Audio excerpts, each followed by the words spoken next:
Debt ceiling negotiations remain at a stalemate. CBS News congressional correspondent Nikole Killion joins us now from Capitol Hill. Nikole, catch us up. What's the state of play? Well, the state of play appears to be changing, of course. Earlier today, Speaker McCarthy said that he thought both sides were far apart. Now he's saying that things are going a little better after congressional negotiators went over to the White House this afternoon. He still stopped short of saying that there is any type of deal or agreement on the horizon. And so I asked him earlier about the end game. What is the off-ramp here? Look, the off-ramp here is to solve the problem, to spend less than we spent last year. That's not that difficult.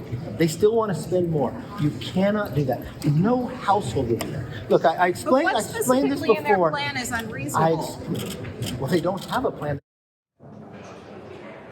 So, of course, the White House does have a proposal that they have put on the table, which involves freezing spending. They've also expressed a willingness, for instance, to potentially claw back some of that unspent COVID money.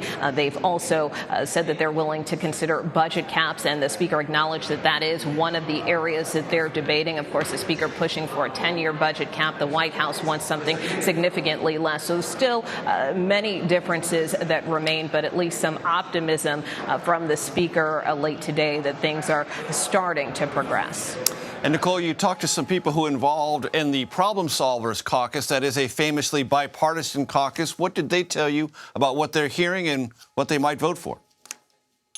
Well, they acknowledge that any deal is likely going to need bipartisan support. And so, they were encouraged that things appear to be getting better. Take a listen to their thoughts.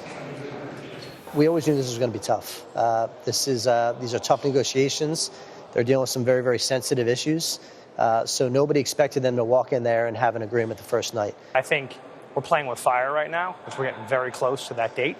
And, at some point, the markets and therefore people's savings and the economy and a potential recession are looming, and you don't want to go over the hump there.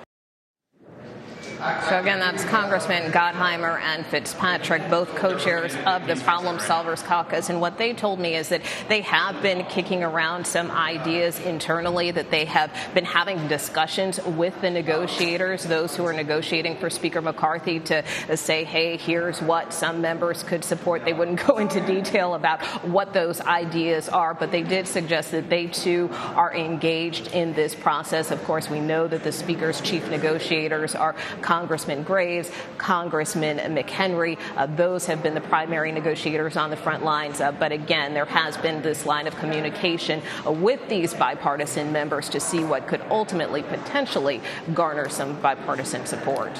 And Nikole, just to underscore the importance of what you just described, as I've heard and talked to people on the Hill, when this deal gets done, whatever it looks like, it's not going to be a uniparty thing. Both parties are going to have to vote for it. And there are going to be dissatisfied people on the hard left, and there are going to be dissatisfied people on the hard right. And getting that sweet spot is going to be a matter of a complicated whip effort, meaning finding the votes and collaborating between parties.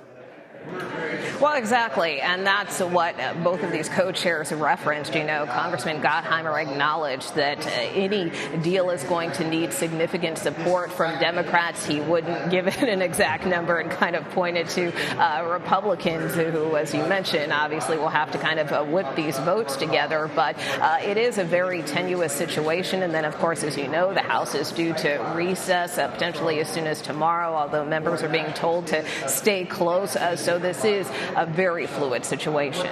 Yeah, first you get the deal, then you got to find the votes. Nikole Killion, thank you so very much.